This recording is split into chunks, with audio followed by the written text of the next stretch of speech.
left on this world forever. No! The Herculean king, Hyperion, has declared war on all of humanity. If any of you influence the affairs of mankind, the punishment will be severe.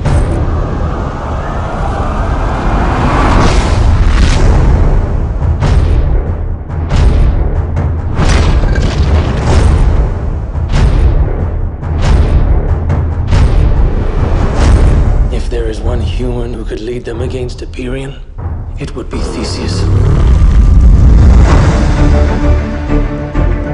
The gods may be on your side, but your dream has just begun. To those whom much is given, much is lost. Today, we are offered something we would never have. Today, we fight for honor.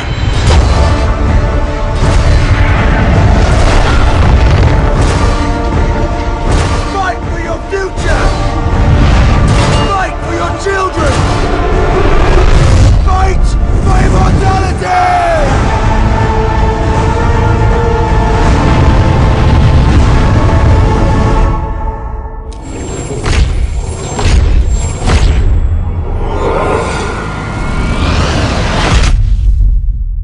The gods chose well.